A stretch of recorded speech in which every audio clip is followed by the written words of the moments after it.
My son-in-law smiled sinisterly. Eat, old fool, this is a special dish. But I immediately realized something was wrong. This smiling son-in-law was hiding poison behind the facade of a family dinner. I pretended to swallow, but when he turned away, I switched the plates. You won't believe what happened an hour later. Their betrayal won't go unpunished. The consequences will hit them full force.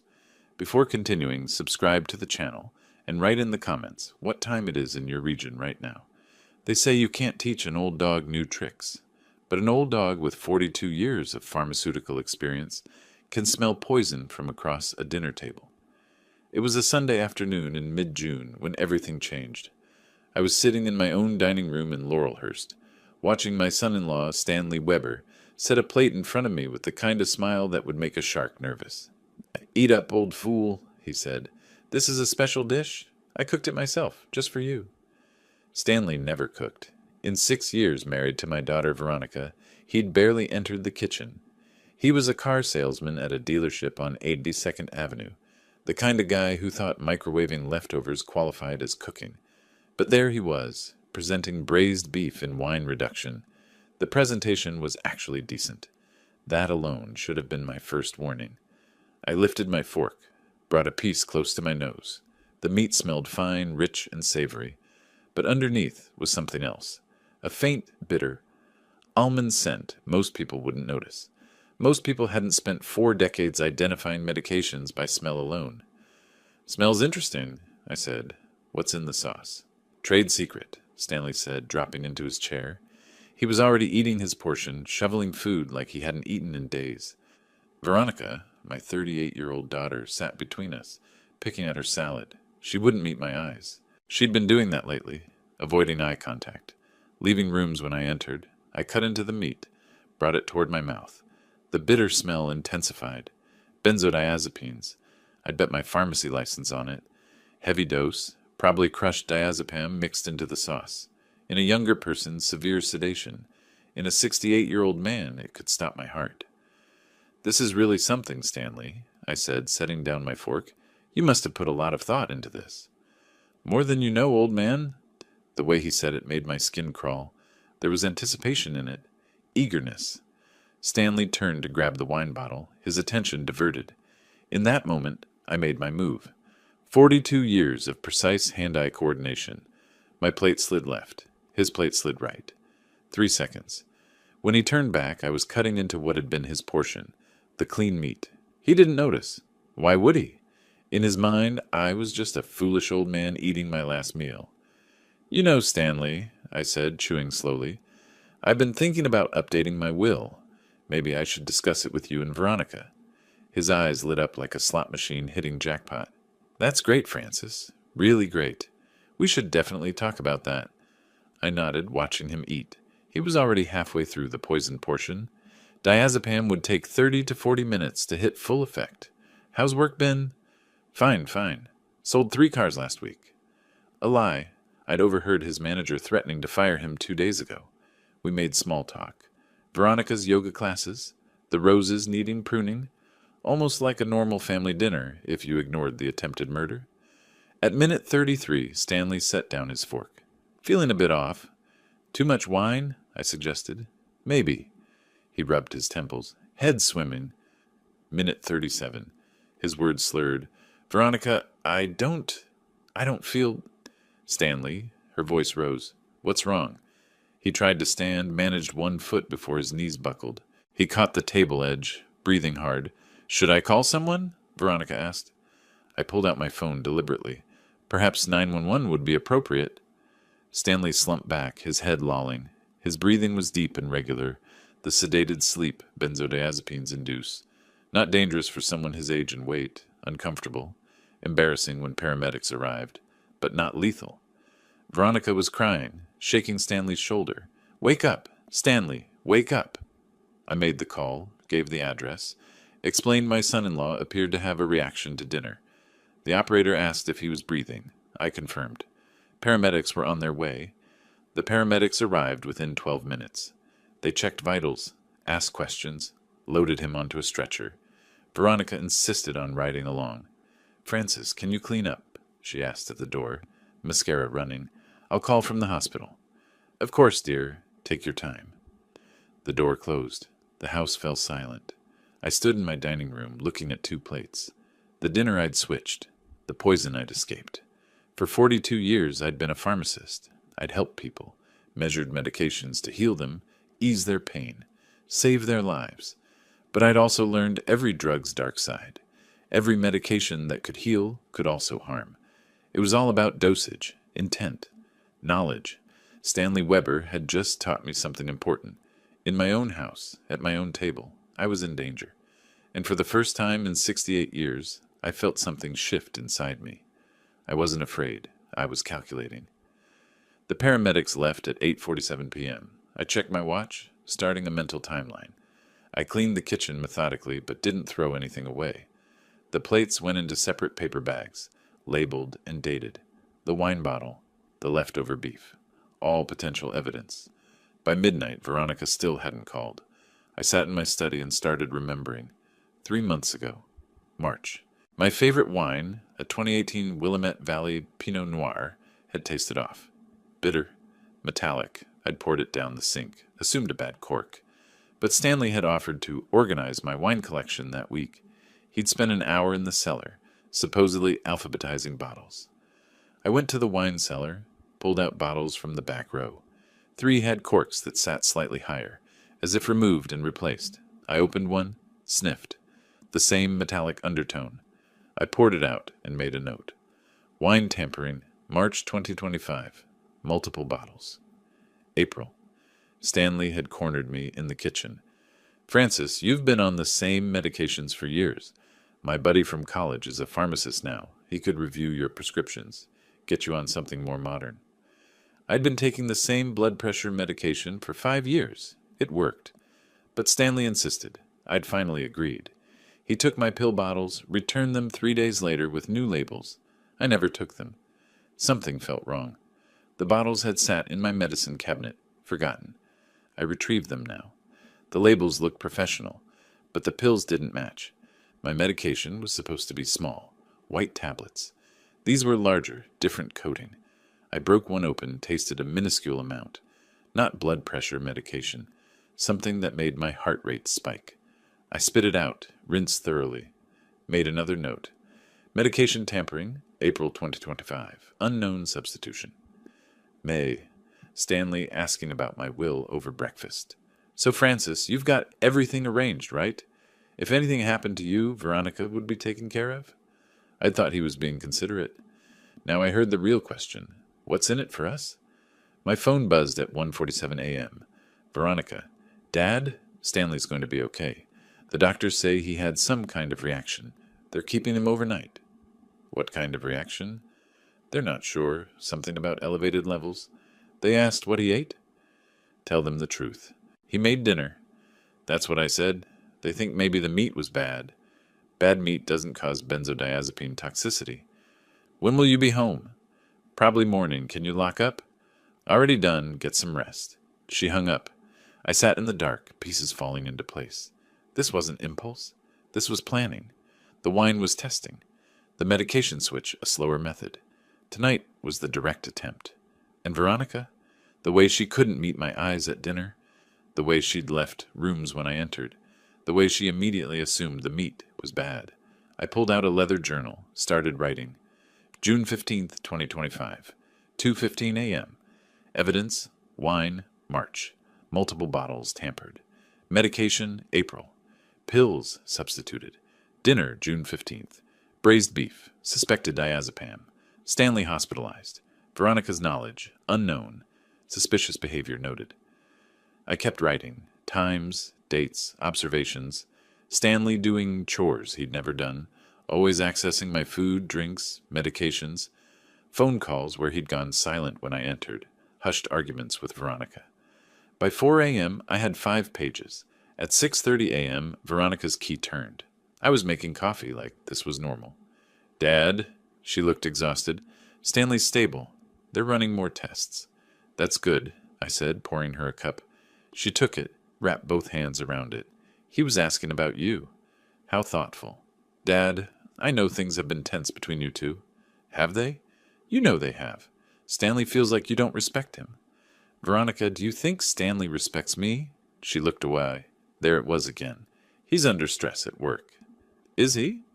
The car market is tough. His commissions are down. I see. I didn't mention the gambling debts, the $60,000 in online poker, the forged mortgage application on my house. I'd gotten the bank's letter 2 weeks ago.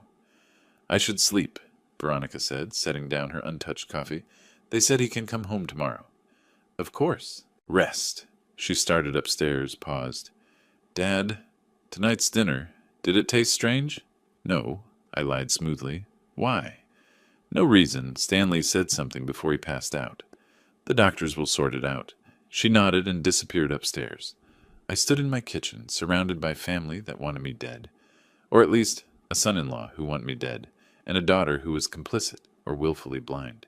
For 68 years, I'd been the peacekeeper, the generous host who let them live here rent-free. But standing in the early morning light, I felt something cold settle into my chest. I'd spent 42 years learning how drugs could harm. Now it was time to remember I'd also spent 42 years learning to document, investigate, and prove when something had gone wrong. Stanley Weber wanted to play pharmacist, mix deadly cocktails, and serve them to an old man he thought too foolish to notice. But he'd forgotten something. I wasn't just any old man. I was Francis Holmes. I'd run my own pharmacy for 20 years. I'd caught prescription fraud, identified black market pills, reported dozens of cases to the DEA, and I'd kept meticulous records of everything. I opened the journal again. Decision made, June 16th, 2025, 7:15 a.m. I will not be a victim in my own home. The game had changed. Stanley just didn't know it yet. Monday morning, June 16th. I hadn't slept, but I wasn't tired. The adrenaline of discovery had sharpened my mind better than any caffeine could. I dressed in my best slacks and sweater, the concerned father-in-law visiting his ailing son-in-law, the role I'd perfected over 6 years. The hospital parking lot was half empty at 10 a.m. I took the elevator to the 4th floor, cardiac observation. Stanley had been moved there after his heart rate spiked overnight. I found his room easily. He was awake, propped against pillows, pale but alert. When he saw me, something flickered in his expression. Guilt? Fear? Francis, his voice was hoarse. You didn't have to come. Of course I did. I pulled a chair close, playing my part. You gave us quite a scare. How are you feeling? Like I got hit by a truck. He rubbed his chest. They say my heart. Something about irregular rhythms. They found something in my blood work. What did they find? His eyes narrowed slightly. They're not sure yet. Some kind of medication. They asked if I'd taken anything unusual. And had you? No. The lie came smooth. That's what's so weird. I don't take any medications. I nodded sympathetically. Maybe something in the food? Sometimes meats can have additives. Yeah, maybe that's it. He relaxed a fraction. The doctors mentioned something like that. I let silence settle, watching the monitors beep. He thought he was safe. Thought I was just a foolish old man. I should let you rest, I said, standing. Is there anything you need? No, I'm good. Veronica's bringing my phone later. I walked toward the door, then paused. Oh, Stanley, that dinner you made, the recipe? Where did you get it? His face went carefully blank. Online. Some cooking blog. I might try making it myself sometime. Sure. I left him there, walked down the corridor, and that's when I heard it. Francis? Francis Holmes? I turned. The voice belonged to a woman in scrubs, mid-50s, with kind eyes. It took me a moment to place her. Gloria Richards, I said. It's been years. Gloria had been a nurse at Providence, Portland when I'd supplied medications there. We'd worked together on countless prescription verifications. I thought that was your name on the visitor log, she said, giving me a quick hug. What brings you here? My son-in-law, Stanley Weber. He had some kind of reaction last night. Her smile faltered. Just slightly, but I caught it. Stanley Weber. Room 412? That's him. Francis. She glanced down the hallway. Can we talk? Maybe grab a coffee? The hospital cafeteria was nearly empty. We sat in a corner booth, 2 cups of terrible coffee between us. What's going on at your house? Gloria asked, her voice low. What do you mean? This is the second emergency call from your address in a month. She leaned forward. Francis, I probably shouldn't be telling you this, but we've known each other 20 years. The last call was for your daughter. The coffee cup froze halfway to my lips. Veronica? May 18th. Overdose of sedatives. Diazepam, specifically. She was brought in unconscious, had to have her stomach pumped. I set the cup down carefully. She never mentioned it. She told the ER staff it was an accident. Said she'd taken her prescription pills, but forgot she'd already taken them. Doubled up by mistake. Do you believe that? Gloria's expression was troubled. Francis, I've been doing this for 30 years. The toxicology report showed levels consistent with more than a double dose. And now your son-in-law comes in with a medication cocktail he claims he never took? My mind raced, pieces clicking together. What exactly was in Stanley's blood? I can't give specifics without authorization, but the attending physician mentioned benzodiazepines, high levels. From dinner last night. Dinner he prepared himself? Yes. Gloria's eyes widened. Francis, are you safe at home? I almost laughed. The irony was too perfect. She was worried about me being poisoned, not realizing I'd already survived 2 attempts. I'm being careful, I said. Gloria, the incident with Veronica. You said May 18th? That's right. I pulled out my phone, opened my calendar. May 18th was 3 days before Stanley had asked about my will, 1 week before he'd offered to help with my medications. The pattern was clear. He'd practiced on Veronica first, maybe intentionally, maybe accidentally overdosed her while testing the dosage. Either way, he'd learned from it, and then turned his attention to me. Does Veronica know you're telling me this? I asked. No one knows, and technically I could get in trouble for discussing patient information. She paused. But if something's wrong, Francis, you need to know. I appreciate that, more than you know. We talked for a few more minutes, catching up, but my mind was elsewhere, cataloging information, building a timeline.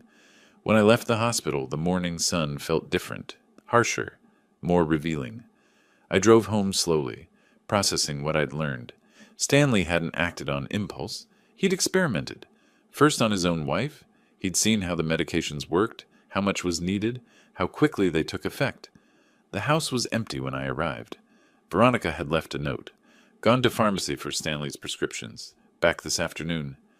I went to my study, opened my journal, added new entries. May 18th, 2025. Veronica hospitalized for diazepam overdose. Stanley likely responsible, testing dosage. June 16th, 2025. Confirmed Stanley's poisoning was benzodiazepines. Same drug used on Veronica. This was not impulse. This was practice. Question. Did Veronica know what he was doing to her? Either way, she kept it from me. That silence speaks volumes. I sat back, looking at the words I'd written. This wasn't just a greedy son-in-law. This was methodical. Calculated. Stanley Weber had turned my daughter into a test subject, and when he'd perfected his technique, he'd aimed it at me. The question now was, what was I going to do about it? Stanley came home Wednesday afternoon, June 18th. Veronica fussed over him, setting him up on the couch with pillows and blankets. I watched from my study doorway. How are you feeling? I asked. Better, Stanley said. His color had returned, though he moved carefully. Doctors said I need to take it easy. Of course. And they figured out what caused the episode? Some kind of food poisoning. Bad meat or something. Veronica nodded quickly. That's what they said. Francis, maybe we should throw out any meat in the freezer. Good idea, I agreed. Stanley's eyes met mine, just for a moment, and I saw the question. Did I suspect? I gave him my best grandfatherly smile. Actually, Stanley, while you're recovering, I've been thinking. You mentioned you're having trouble at work? His expression shuddered. What? Well, with you being out sick and the medical bills, I thought maybe I could help. Help how? Financially, just until you're back on your feet. I sat in the armchair. We're family after all. Veronica's face lit up. Dad, that's so generous. How much were you thinking? Stanley asked carefully. Depends on what you need. Why don't you show me your current expenses? I can look at your budget, see where we can ease the pressure. I watched Greed war with suspicion. Greed won. Yeah, okay, that would be helpful. Wonderful. I'll need to see your bank statements, bills, just to get a clear picture. Sure, I can pull those up. It was almost too easy. By Thursday morning, Stanley had given me access to his financial records. He thought he was getting free money. What he'd actually done was hand me evidence. The forged mortgage application on my house appeared in his email history, dated May 25th. He'd applied for a $200,000 loan using my property as collateral, complete with what appeared to be my signature. The application had been denied, flagged for suspicious activity. The bank had sent me a warning letter 2 weeks ago, which I dismissed as a scam. Now I understood. It was real. Stanley had tried to steal equity from my house. I documented everything, screenshots, printed emails. The paper trail was growing. But Friday afternoon, I found the real smoking gun. The house had a shared computer in the den. I'd noticed Stanley frantically closing windows when I'd walked in yesterday. Standard guilty behavior. Friday, with both of them out, I sat down at the desktop. The browser history had been cleared, but people forget about autosave passwords and cached data. It took me 15 minutes to find the email thread. From Stanley Weber to Veronica Holmes. Weber, date June 2nd, 2025. Subject, timeline. Baby, we need to move faster. I talked to that buyer again, the developer. He's still interested in the property at $820K, but won't wait past August. We need to close this soon. Veronica's response. How? Dad's not going anywhere anytime soon. He's healthy. Stanley. Not if he keeps having accidents. Remember what I said about the pills? Veronica. Stanley, I don't know if I can do this. Stanley. You want to stay in this house forever, waiting for him to die naturally while we drown in debt? Or do you want the life we planned? The condo downtown, the freedom, the money to finally live? Veronica. I wish there was another way. Stanley. There isn't. Just keep quiet and let me handle it. By the end of summer, this will all be over. I read it 3 times, photographed the screen, sent the images to my email, saved them to a USB drive. They'd already found a buyer. They'd agreed on a price. They were just waiting for me to die. The phrase, keep having accidents, echoed in my mind. Plural. How many times had Stanley tried? I checked more emails, going back months. Found another thread from April. Stanley to Veronica. The old man mentioned changing his will. We need to make sure we're still the primary beneficiaries. Can you bring it up casually? Veronica to Stanley. He won't tell me. Says it's all handled. But I think everything comes to me anyway. He doesn't have anyone else. Stanley. Make sure. We can't risk him leaving it to some charity. My hands were shaking. Not from fear, from anger. They'd been planning this for months. Every kind word, every concerned question, every helpful gesture had been calculated, designed to keep me compliant while they plotted my death. I closed the browser, cleared my tracks, went back to my study. The journal entry was clinical, precise. June 20th, 2025. Email evidence confirms premeditation. Stanley and Veronica planning to kill me for months. Buyer lined up for house at $820,000. Timeline. Completion by end of August 2025. Stanley referred to multiple accidents. Veronica is complicit, reluctant but ultimately agrees. Financial motive. Stanley's gambling debts. Veronica wants freedom and downtown condo. They see me as an obstacle to be liquidated. I sat back, looking at the evidence I'd compiled. The journal, the screenshots, the photos of tampered wine and fake medications, the forged mortgage documents, the emails planning my murder. It was enough to go to the police, probably enough for an arrest. But something held me back. Stanley and Veronica had spent months plotting against me. They'd practiced on Veronica herself. They'd poisoned my food, wine, medications. They'd forged my signature, tried to steal my home, and waited impatiently for my death. All while living under my roof, eating my food, accepting my generosity, and they thought I was too old, too foolish, too trusting to notice. I looked at my chess set, at the game Victor and I had left mid-play. In chess, you don't just react. You anticipate. You set traps. You sacrifice pieces to gain position. And when the moment is right, you strike. Stanley and Veronica had made their moves. They'd shown their strategy. Now it was my turn. I pulled out my phone, scrolled to a number I hadn't called in years. Henry Foster, tax attorney. We'd worked together when I'd sold my pharmacy. Henry, it's Francis Holmes. I need your help with something. How soon can we meet? The game was no longer about survival. It was about justice, and I was done playing defense. The week after finding those emails was the longest of my life. June 21st through 27th. 7 days of pretending everything was normal while living with people who wanted me dead. Stanley recovered quickly. Too quickly. By Monday he was back to his usual self, lounging on my couch, eating my food, plotting my demise. I played my role perfectly. The concerned father-in-law, the generous host, the foolish old man who suspected nothing. But I was watching. Always watching. Tuesday morning, my tea tasted wrong. Not poisoned wrong, just different. I poured it down the sink when no one was looking. Wednesday, my daily vitamins looked slightly off. Different size, different coating. I didn't take them. Instead, I packaged them in an evidence bag, labeled and dated. Thursday, the hand soap in my bathroom gave me a rash. Not the usual brand, though the bottle looked identical. I checked the ingredients. 3 chemicals had been swapped. All skin irritants. They were getting creative. Or desperate.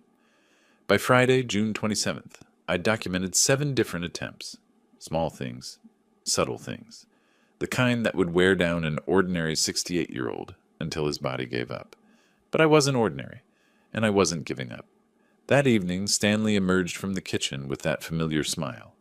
"Francis," he called out, "I've been feeling terrible about how things have been between us. So I made dinner, a peace offering." Veronica appeared behind him, her expression carefully neutral. "That's nice of you, Stanley." "It's that same recipe," he continued. "The braised beef. I know I messed it up last time, but I practiced. Got it right this time." I walked into the dining room, took my seat. The plate looked perfect. The aroma was rich, savory, and underneath that familiar, bitter almond scent. But this time, there was something else, something sharper, more chemical, digoxin, a cardiac medication. In the right dose, it regulated heart rhythm. In the wrong dose, it stopped hearts completely. Combined with benzodiazepines, it was a lethal cocktail, designed to look like natural cardiac arrest in an elderly man. Stanley had learned from his mistakes. This wasn't just sedation. This was murder. "Smells delicious," I said, picking up my fork. "I really put my heart into this one," Stanley said. The emphasis on heart wasn't accidental. Veronica sat down with her own plate, but I noticed she wasn't eating, just pushing food around. "Aren't you hungry, dear?" I asked. "I ate earlier," she said quickly. "Lunch ran late." Of course, she knew what was in the food.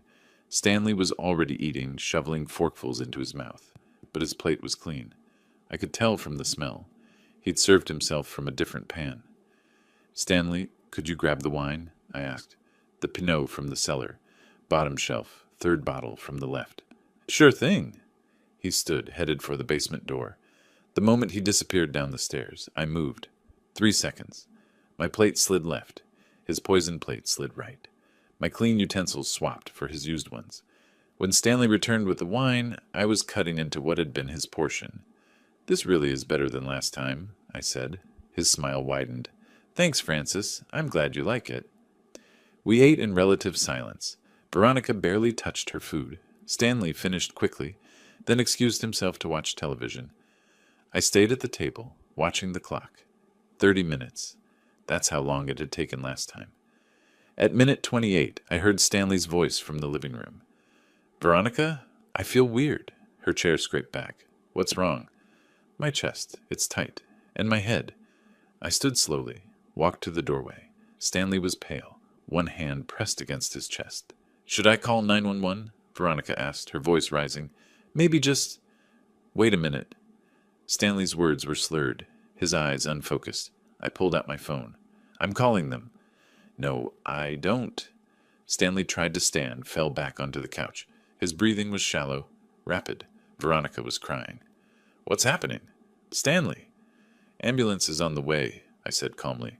"They'll be here in 10 minutes." Stanley's eyes found mine, and in that moment I saw it. The realization. The understanding. He knew. He knew what I'd done. His mouth opened, tried to form words, but nothing came out except a strangled gasp. The paramedics arrived in 8 minutes. They rushed in with equipment, questions, practiced efficiency. "What did he eat?" one asked. "Dinner," I said. Braised beef. He prepared it himself. They loaded Stanley onto a stretcher, started an IV, hooked up monitors. His vital signs were all wrong. "Sir, did you take any medications today?" a paramedic asked Stanley. Stanley's eyes rolled toward me. He couldn't speak, but his expression said everything. "He doesn't take medications," Veronica said. "He's healthy. I don't understand." The paramedics exchanged glances. "We're seeing signs consistent with drug toxicity. We need to transport him now." They wheeled him out. Veronica followed, climbing into the ambulance. I stood in my doorway, watching the red lights disappear. Then I went back inside, cleaned up the dishes, and made a phone call. "Victor, it's Francis. Remember that chess game we have scheduled for tomorrow? I think we might need to move it up. Something's come up that I think you'll find interesting." The call came at 2:17 a.m. Veronica, her voice shaking. "Dad, it's bad. Stanley's in cardiac intensive care. They found drugs in his system." "What kind of drugs?" "Benzodiazepines and some heart medication. Dad, they're talking to the police." "The police?" "They said when someone comes in twice in 2 weeks with drug poisoning, they investigate." "I'll be there in 30 minutes. Providence Portland's ICU was quiet at 2:45 a.m. I found Veronica in the waiting room, mascara streaked. "Where is he?" "Room 6. They won't let me in yet. Dad, what's happening?" Before I could answer, a familiar voice called my name. "Francis Holmes?" Victor James, my chess partner and neighbor, walked toward me in plain clothes, a detective's badge clipped to his belt. "Victor, you're on duty?" "Got called in special." His expression was serious. "This is the second poisoning from your address in 2 weeks. We need to talk." Veronica's eyes widened. "Dad didn't—" "Ma'am, wait here." Victor gestured to me. "Francis, let's find somewhere private." We walked to a consultation room. Victor closed the door. "Talk to me. What's going on?" I pulled out my phone, opened the documentation. 3 weeks ago, I started noticing irregularities. My wine tasted wrong. My medications were tampered with. I documented everything. I showed him photos, dates, notes, the tampered wine, the fake pills, the emails between Stanley and Veronica. Victor's expression grew darker with each image. "Stanley Weber tried to poison me," I said quietly. "Twice. June 15th, I switched our plates. He ended up in the hospital. Tonight, he tried again. Same result. You switched the plates. Both times. Both times. Francis, you understand what you're telling me? My son-in-law attempted to murder me. Twice. I used my knowledge as a pharmacist to protect myself. By letting him poison himself. By not eating poisoned food. What he chose to eat was his decision." Victor leaned back. "This is complicated. It gets more complicated." I showed him the forged mortgage documents, the emails planning my death. They were waiting for me to die so they could sell my house. They found a buyer, agreed on a price. Stanley was speeding up the timeline. Victor read everything, jaw tightening. "I need to see your house, the evidence in person." "Of course. I have security footage too." "You have what?" "I installed cameras 3 weeks ago. I have video of Stanley tampering with my food, my medications, everything." Victor stood.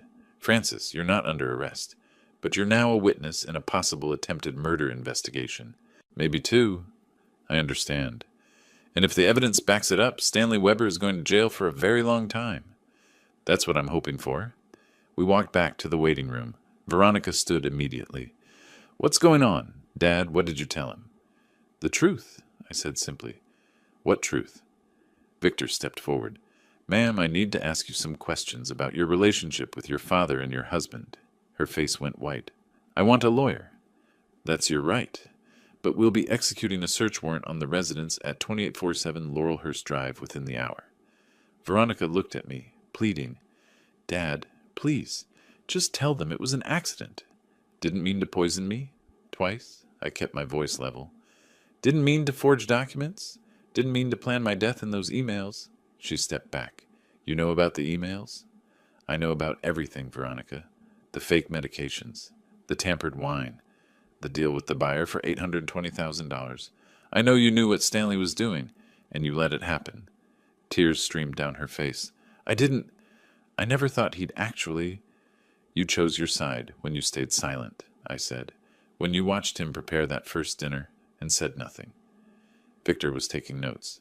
"Mrs. Weber, Anything you're saying can be used in court. I strongly suggest you speak with a lawyer. A doctor emerged from the ICU. Family of Stanley Weber? That's us, Veronica said, wiping her eyes. Mr. Weber is stable, but critical. We've identified the substances, diazepam and digoxin, both in potentially lethal doses. We need to know how he ingested these. He made dinner, I said. Braised beef. He prepared it himself. The doctor looked confused. He poisoned himself? Apparently, Victor said, though that's what we're determining. My phone buzzed. Henry Foster, my attorney. I need to make a call, I said to Victor. Make it quick. I stepped into the hallway, dialed Henry. Francis, I got your message. Tell me you didn't do what I think you did. I defended myself, twice, and now I need legal representation. You need a criminal defense attorney. No. I need you to file paperwork. I want Stanley Weber charged with attempted murder. I want the fraudulent mortgage investigated. And I want a restraining order against both Stanley and Veronica, effective immediately. Long pause. You have evidence? Volumes, including video? Then we're not playing defense. We're going on offense. Exactly. When I returned, Victor was on his phone. Veronica sat alone, staring at nothing. Francis, Victor said, ending his call, I need you to come to the station, give a formal statement. Bring all your evidence. Of course. And Francis, he lowered his voice, chess tomorrow night? I almost smiled. I'd like that. As I walked toward the exit, Veronica called after me. Dad, wait, please. I'm sorry. I stopped, turned to face her. I'm sorry too, Veronica. Sorry that you became someone I don't recognize. Sorry that your fear of loneliness mattered more than your father's life. It wasn't like that. Yes, it was. And now you'll have plenty of time to think about it. I left her there crying, while her husband fought for his life from his own poison. Justice wasn't always sweet, but it was necessary. Monday morning, June 30th. Henry Foster's office occupied the top floor of a building downtown. I'd known Henry for 10 years since he'd handled the tax implications of selling my pharmacy. Francis, he said, reviewing the evidence, this is comprehensive. 42 years as a pharmacist taught me to document everything. You understand what we're doing? This isn't just pressing charges. This is total war. Good. That's exactly what I want. Henry pulled out a legal pad. We'll file 3 separate actions. First, criminal charges for attempted murder. Second, a civil suit to void the fraudulent mortgage application. Third, a restraining order. How long?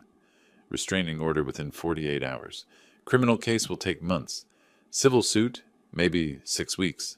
Stanley's still in the hospital. Under police observation, Victor put a guard on his door. What about Veronica? Henry's expression softened. She's your daughter, Francis. Are you sure you want to include her in the restraining order? She knew. She helped plan it. She chose Stanley. Then yes, we include her. He made another note. You mentioned a second property?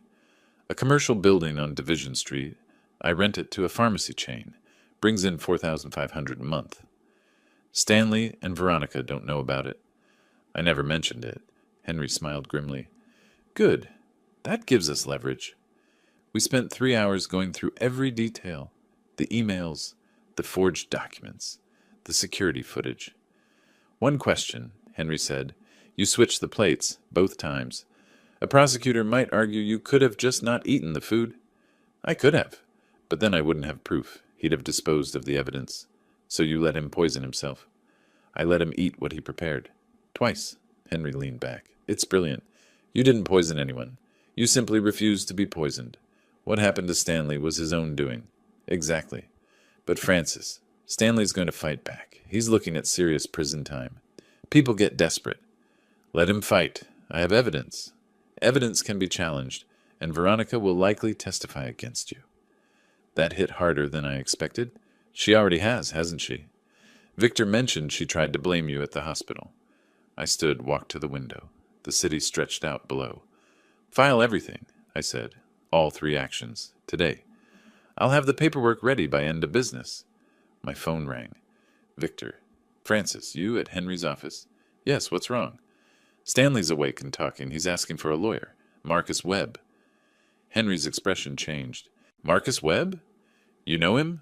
I asked. Criminal defense attorney. Expensive. Aggressive. Henry frowned. How is Stanley paying for him? After the call ended, Henry discussed strategy. If Stanley had hired Marcus Webb, this was going to be ugly. There's something else, Henry said. The commercial property. We should transfer it to a trust. Today, before Stanley's lawyer can file claims. Can we do that? If we move fast, I'll call Sarah Bennett. Sarah Bennett, the notary I'd worked with years ago, met us at her office. She was efficient, asked no unnecessary questions. By 4 p.m., my commercial property was in an irrevocable trust, protected from claims. That evening, I returned home to an empty house. Police had removed Stanley and Veronica's belongings as evidence. I sat in my study, looking at the chessboard. My phone buzzed. A text from Veronica. Dad, please we can talk about this. Please don't do this to us. No punctuation. Desperation. I deleted it without responding. Another text. I'm your daughter. Doesn't that mean anything? I blocked her number. Tuesday morning, July 1st, Henry called. Restraining order approved. Effective immediately. Stanley and Veronica cannot come within 500 feet of you or your property. Criminal charges filed. Civil suit filed. How did Stanley react? According to Victor, he threw a water pitcher at the wall. I smiled. Good. Francis, there's one more thing. Marcus Webb filed a motion. He's claiming Stanley is the victim of elder abuse. Says you've been mentally manipulating both him and Veronica. That you orchestrated the poisoning incidents to frame Stanley. The audacity was impressive. On what evidence? None. But he's requesting a psychiatric evaluation. For you. Let him. I'll pass any evaluation they want. I figured you'd say that. I've already agreed to it. Contingent on Stanley also submitting to evaluation. When? Next week. Independent psychiatrist. Court appointed. That night, Victor came by for our delayed chess game. He moved his rook. You know what you're doing, right? He asked. Playing chess. I mean with Stanley. With all of this. I moved my queen, putting his king in check. I'm protecting myself. Same as I've been doing since June 15th. Victor studied the board. You're playing a dangerous game. Stanley's lawyer is vicious. Let her. The evidence speaks for itself. Evidence can be twisted. I met his eyes. Victor, I spent 42 years making sure people got the right medications. I never made a mistake. Not once. I'm not starting now. He moved his king. Just be careful. Checkmate in 3 moves, I said. He looked at the board, saw it, resigned. You're a cold player, Francis. Only when necessary. Marcus Webb's counteroffensive came fast and brutal. July 3rd, Stanley was released from the hospital and immediately held a press conference on the courthouse steps. I watched it on the local news standing in my kitchen. I'm the victim of a calculated attack by my father-in-law, Stanley said, looking pale but determined. Francis Holmes has engaged in a pattern of psychological abuse against my wife and me for years. The reporter asked about the poisoning incidents. I prepared dinner for my family. Somehow Francis contaminated the food. I believe he did it to frame me, to make me look dangerous so he could have us removed from the house. Complete inversion of reality. And the reporters were eating it up. Marcus Webb stepped forward. We have evidence that Mr. Holmes has been suffering from paranoid delusions. We're requesting a full psychiatric evaluation and asking the court to consider whether he should be declared incompetent. I turned off the TV.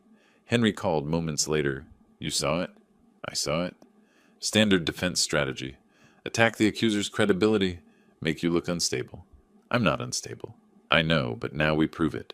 The psychiatric evaluation is scheduled for July 8th. Dr. Patricia Morgan, highly respected, completely independent. What about Stanley? He'll be evaluated the same day, different time. The next few days were tense. Veronica went on local TV crying, talking about her troubled father who lived in fantasies and couldn't accept that she'd grown up. Each interview was carefully orchestrated by Marcus Webb. Each one painted me as the villain, but I had something they didn't. Patience. July 8th arrived. Dr. Morgan's office was in a medical building near the hospital. She was in her early 60s, with kind eyes and a no-nonsense demeanor. Mr. Holmes, I'm going to ask you a series of questions. Answer honestly. We talked for 3 hours about my career, my wife's death 5 years ago, my relationship with Veronica, the timeline of events with Stanley. I showed her everything. The journal, The photos, the emails, the security footage. "Why did you install cameras?" she asked. "Because I suspected I was being poisoned, and I needed proof." "Why not go to the police immediately?" "I needed evidence. Without it, it would be my word against theirs." "So you let Stanley poison himself?" "Twice." "I protected myself?" "Twice." "What Stanley ate was his own choice." She made notes. Finally, she closed her notebook. "Mr. Holmes, I've conducted thousands of evaluations. You show no signs of paranoia, delusion, or cognitive impairment. Your actions, while unconventional, show clear, rational thinking and planning." July 10th, Marcus Webb filed another motion demanding the security footage be suppressed, claiming it was obtained illegally since Stanley and Veronica hadn't consented to being recorded. Henry countered, "It was Francis's home, and Oregon law allowed homeowners to record activities in their own residences." July 12th, the DA's office announced they were moving forward with charges against Stanley. 2 counts of attempted murder, 1 count of fraud for the forged mortgage documents. Stanley's response? A press conference where he broke down crying, claiming he was innocent. Veronica stood beside him, holding his hand. That image bothered me more than the accusations. My daughter, standing by the man who'd tried to kill me. July 15th, Victor came by with news. "We found out how Stanley's paying for Marcus Webb." "How?" "He took out a loan, used your house as collateral." "The forged documents?" "No, different ones. He forged them after being released from the hospital. We're adding it to the charges. Even facing prison, he was still trying to steal my home." July 18th, preliminary hearing. I sat in the courtroom watching Stanley and Marcus Webb present their case. Marcus was good. He made Stanley look sympathetic. "The desperate son-in-law trying to care for an elderly, unstable man," Veronica testified. "My father has always been controlling. When I married Stanley, Dad couldn't handle it. He's been trying to drive us apart ever since." Lies. All lies. But delivered with tears and conviction. Then it was my turn. Henry walked me through the evidence, the timeline, the emails, the forged documents, and finally, the security footage.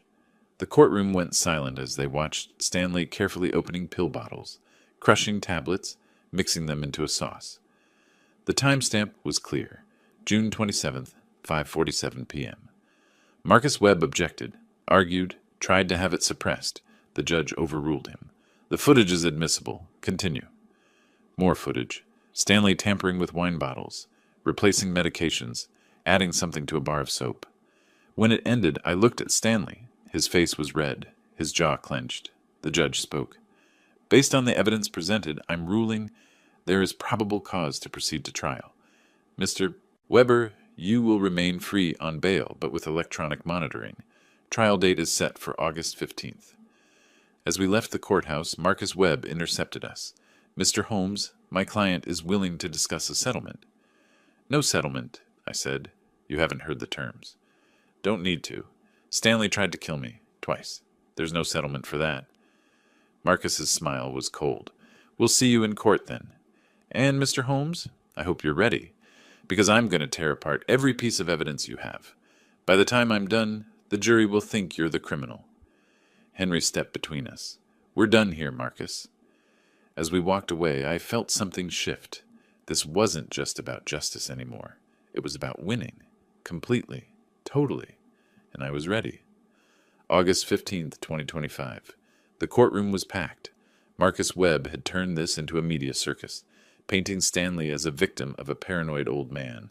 But I was about to change the narrative. Henry Foster sat beside me. "Are you ready?" "I've been ready since June 15th. The judge entered. Judge Catherine Morrison, 62. Stern but fair. Stanley sat at the defense table with Marcus Webb, looking thinner, paler. The electronic monitor on his ankle was visible. Veronica sat in the gallery behind him, hands clutched in her lap. The prosecutor, Daniel Chen, presented the evidence methodically, the security footage, the forged documents, the emails, the toxicology reports from both hospitalizations. Marcus Webb objected constantly, but Judge Morrison overruled him repeatedly. Then it was time for witnesses. Henry stood. "Your Honor, we'd like to present evidence regarding Mr. Holmes's character and financial situation." "Proceed." The courtroom doors opened. Robert Chen, president of Pacific Northwest Pharmacies, walked in. 70 years old, silver hair, perfectly tailored suit. Stanley's head snapped up. He whispered something to Marcus Webb. Mr. Chen, Henry said, can you explain your relationship with Francis Holmes? Francis and I have been business partners for 10 years. When he sold his pharmacy in 2015, I offered him 15% equity in Pacific Northwest Pharmacies. We now operate 43 locations across Oregon and Washington. And the current value of Mr. Holmes's stake? Approximately $1.2 million. The courtroom erupted. I watched Stanley's face drain of color. Veronica's mouth fell open. Marcus Webb stood. Objection! This is irrelevant. Your Honor, Henry countered, the defense argued Mr. Holmes's mental state deteriorated due to financial stress. This demonstrates he had no such stress. Overruled. Continue. I saw it then. The moment Stanley understood. He'd been chasing $850,000, plotting murder, risking everything while I'd been sitting on over $1 million he never knew existed. The irony was beautiful. Thank you, Mr. Chen. But we weren't done. Your Honor, we have one more witness. Someone the defense hired. Marcus Webb's head jerked up. What? The doors opened. A man in his 40s, nervous, sweating. Thomas Garrett, private investigator. Mr. Garrett, did Stanley Weber hire you in March? Yes. For what purpose? He wanted me to dig up dirt on Francis Holmes. Find anything that could be used against him. Gambling debts, affairs, financial problems. And did you find anything? No. Mr. Holmes is clean. What happened next? Thomas pulled out a folder. In April, Mr. Weber called again. Asked if I knew anyone who could forge documents. I said no. Then he started talking about speeding things up, that waiting for natural causes was taking too long. The courtroom went silent. Did he elaborate? He said, and I quote, "The old man is tougher than I thought. I might need to give nature a push." When I asked what he meant, he said he'd figured out a way using medication. That's when I knew I needed to get out. What did you do? I recorded our conversations, all of them. Then I contacted Mr. Holmes and turned over everything. I didn't want to be an accessory to murder. Henry entered the recordings into evidence. The bailiff played them. Stanley's voice filled the room. I need this done by August. We've got a buyer lined up, $820,000. But I can't wait for the old fool to die naturally. I've been working on a pharmaceutical solution. Veronica gasped. Marcus Webb was on his feet. Your Honor, these recordings were obtained by the man your client hired, Judge Morrison said coldly. Overruled. Stanley was shaking, face red, hands clenched. He leaned over to Marcus, whispering urgently. Marcus stood. Your Honor, my client would like to discuss a plea agreement. I'm sure he would, Judge Morrison said. But let's hear the rest first. The prosecutor presented everything. The forged mortgage applications, the email chains with the property buyer, the timeline showing Stanley's mounting gambling debts. Then I took the stand. The prosecutor walked me through it. My career, my knowledge of medications, how I'd recognized the benzodiazepines, the decision to switch the plates. Why didn't you just refuse to eat? Because I needed proof? If I'd refused, Stanley would have disposed of the evidence and tried again. By switching the plates, I protected myself and documented his intent. Marcus cross-examined me aggressively, tried to paint me as a manipulative mastermind. Isn't it true you could have simply called the police? And told them what? That my son-in-law might be planning to poison me? Without evidence, they'd have done nothing. So you let him poison himself. Twice. I let him eat what he prepared. Twice. The poison was his choice, not mine. Marcus tried for another hour, but couldn't shake my testimony. The evidence was too solid. Judge Morrison didn't need long to deliberate. Stanley Weber, please stand. Stanley stood on shaking legs. Based on the evidence presented, I find probable cause for all charges. 2 counts of attempted murder, multiple counts of fraud and forgery. Bail is revoked. You will be remanded to custody immediately. 2 officers moved toward Stanley. He looked at Veronica, desperate. She looked away. As they handcuffed him, Stanley's control broke. This is insane. That old man played us all. Mr. Weber, Judge Morrison said sharply, I suggest you save your energy for trial, where you'll likely be found guilty and sentenced to significant prison time. They led him away, still protesting. I watched him go and felt nothing but cold satisfaction. October 12th, 2025. 2 months after the hearing. Stanley Weber had been sentenced to 12 years in prison. The trial lasted 3 days. The jury deliberated for 40 minutes. Veronica received 3 years probation and a restraining order. She was forbidden from contacting me or coming within 500 feet of my property. My house was now in an irrevocable trust, protected from any future claims. The fraudulent mortgage had been voided. The would-be buyer had backed out when the story hit the news. I was sitting in my study when the doorbell rang. I checked the security camera I'd kept installed. Veronica stood on my porch holding a cardboard box. I almost didn't answer. But curiosity won out. I opened the door. Didn't invite her in. "Dad," she said. Her eyes were red, face thinner. "I came to get my last things from the storage room." "Fine. 10 minutes." She nodded, set down the box, walked past me. I stayed in the hallway, watching her gather childhood photos, some books, a few pieces of jewelry from her mother. When she came back down, box in her arms, she stopped. "Dad, don't." I need to say this. I was wrong. I was scared and stupid, and I let Stanley manipulate me. I should have protected you. You should have been my daughter. Instead, you were his accomplice. The words hit her like a physical blow. I know I can never make this right, but I need you to know that I didn't understand what he was really doing. I thought it was just talk, just fantasies about the money. I never thought he'd actually... You knew enough. You knew about the first time I ended up in the hospital. You knew about the forged documents. You knew about the plans to sell my house, and you said nothing. Tears streamed down her face. "I'm so sorry." I walked to the kitchen, poured myself a cup of tea. My hands were steady, my conscience clear. When I returned, Veronica was still standing there. "Can I ask you something?" she said quietly. "What?" "Did you know? When you switched those plates, did you know what would happen to Stanley?" I looked at her, really looked at her, this woman I'd raised who'd become a stranger. I knew exactly what would happen. He'd prepared a poison intended to kill me. When he ate it instead, he suffered the consequences of his own actions. That's not murder, Veronica. That's justice. But you let him. I protected myself, that's all. Everything that happened to Stanley, he did to himself. She wiped her eyes. I visited him yesterday. In prison. He's not doing well. I don't care. He wants to apologize. He asked me to ask you if you'd consider visiting him, if... I set down my teacup. The china clinked softly against the saucer. I'd purchased this set with Martha 40 years ago. We'd used it every Sunday morning. "Veronica, look at me." She did. "Your husband tried to kill me. Twice. He experimented on you first, whether you realize it or not. That hospital visit you had in May? That wasn't an accident. He was testing dosages." Her face went white. "What?"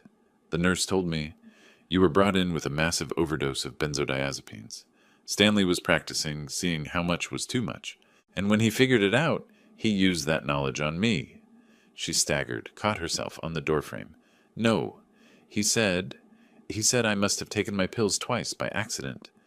And you believed him, because that was easier than seeing the truth." The realization broke something in her. She sank down onto the stairs, head in her hands. I felt no sympathy, only a distant sadness for the daughter I'd lost long before all this started. "I think you should go now," I said. She looked up at me, mascara running, face destroyed, searching for some crack in my armor, some sign of the father who used to comfort her. She wouldn't find it. I picked up my teacup, held it steady, met her eyes with cold finality. "You forgot a simple truth," I said quietly. "I know more about poisons than both of you combined." The words landed like a sentence. She flinched, stood, grabbed her box. At the door, she turned back one last time. "I love you, Dad." "No, you don't. If you loved me, you would have warned me. You would have protected me. You would have been my daughter instead of his accomplice. What you love is the idea of me forgiving you, and I won't." She left. I watched through the window as she loaded the box into her car and drove away. I never saw her again. 3 weeks later, I enrolled in a veterans chess tournament. Took second place, lost to a 74-year-old retired teacher named Margaret, who played a vicious Sicilian defense. In November, I flew to Paris. Spent 2 weeks visiting museums, drinking wine that tasted exactly as it should, eating meals I'd prepared myself in my rented apartment. I used the dividend from my pharmacy shares. $54,000 that year. Money Stanley and Veronica never knew existed. When I returned home, I framed a photo and set it on my desk. Martha and me 30 years ago, standing in front of the pharmacy we'd built together. Martha, I said to her image, I did it. Our home is safe, our legacy protected. I'd learned something important through all of this, something I wished I'd understood earlier. Kindness without boundaries isn't virtue, it's weakness. And predators like Stanley and Veronica are drawn to weakness like sharks to blood. I'd been kind for too long, patient for too long, understanding for too long. But when they pushed me far enough, when they threatened everything Martha and I had built, I'd shown them what a pharmacist knows that most people don't. The difference between medicine and poison is just a matter of dose. And sometimes, justice requires letting people taste their own concoctions. I sipped my tea, perfectly brewed, perfectly safe, and smiled. If you like this story, please like this video, subscribe to the channel, and share your impressions of this story in the comments. To listen to the next story, click on the box on the left. Thank you for watching.